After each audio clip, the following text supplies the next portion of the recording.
dan Alia masuk ke kelompok 1. Ini bukunya cerpen Indonesia. Dan anak-anak untuk yang lebih dulu bacanya boleh istirahat duluan. Silakan dibaca. Bacanya cepat sedikit, lama banget sih.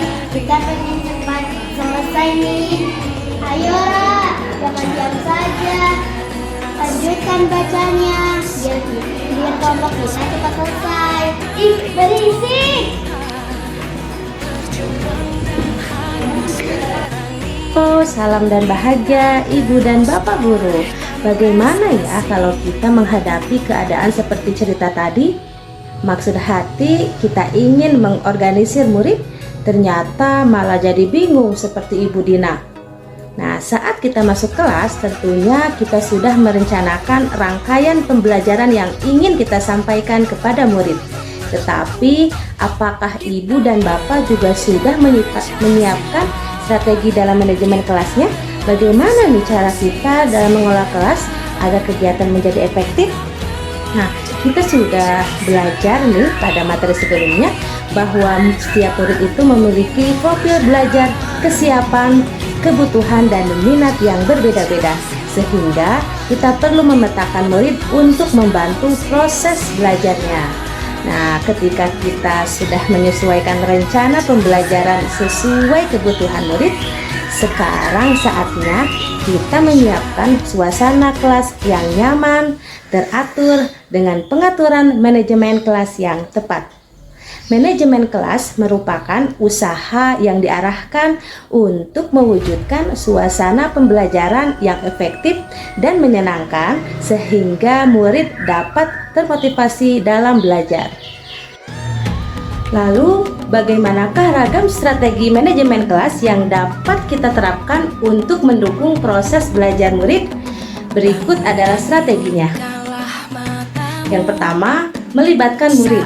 Libatkanlah murid dalam proses pembelajaran untuk menumbuhkan rasa kepemilikan dan mendorong terciptanya disiplin yang berasal dari dalam diri. Yang kedua, penentuan tata ruang kelas. Warga kelas dapat bekerja sama untuk mengatur tata ruang kelas. Misalnya, dalam posisi meja, penempatan alat tulis, papan pengumuman, dekorasi ruangan, poster kesepakatan, dan lain-lain. Ya, hubungan positif antara guru dan murid. Masih ingatkah tentang 5 posisi kontrol guru? Posisikanlah diri kita sebagai manajer kelas. Bukalah di ruang kepercayaan dan empati saat murid melakukan kesalahan.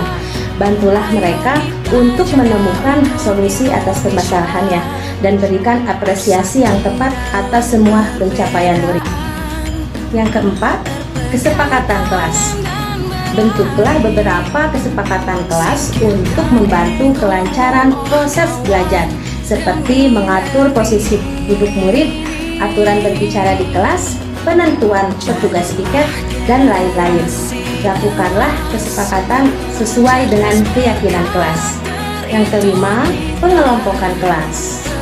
Secara garis besar, kita dapat membagi murid dalam kelompok besar, kecil, kerja berpasangan, dan individu.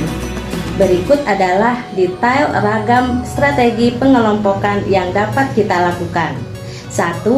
Kelompok dengan tingkat kesiapan belajar yang bervariasi.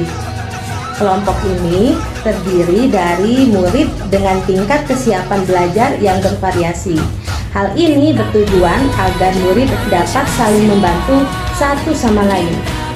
Yang kedua yaitu kelompok dengan tingkat kesiapan belajar yang sama. Kumpulkan murid dengan tingkat kesiapan belajar yang sama. Berilah materi yang sesuai dengan kemampuan tiap kelompok. Nah, dengan begini murid dapat belajar sesuai dengan kemampuannya. Nah, yang ketiga yaitu kelompok fleksibel. Murid dikelompokkan secara acak dalam jangka waktu tertentu berdasarkan variabel pilihan guru. Setelah kita mengetahui ragam strategi tadi, mari kita kembali pada kasus Bu Dina. Nah, pada studi kasus tadi terlihat Bu Dina membagi grup berdasarkan kelompok bervariasi karena kesiapan belajar murid berbeda-beda dalam satu kelompok.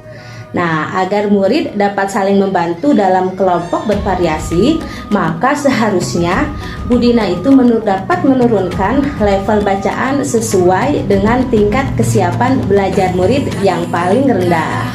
Nah, lalu memberikan pengertian pada murid untuk saling membantu saat membaca. Nah, yang terakhir, tidak menjadikan kecepatan membaca sebagai indikator keberhasilan kelompok. Dengan begini, kerja kelompok akan memberikan manfaat bagi seluruh murid. Nah, itulah ragam strategi manajemen kelas. Sekian dari saya, semoga bermanfaat. Terima kasih. Wassalamualaikum warahmatullahi wabarakatuh.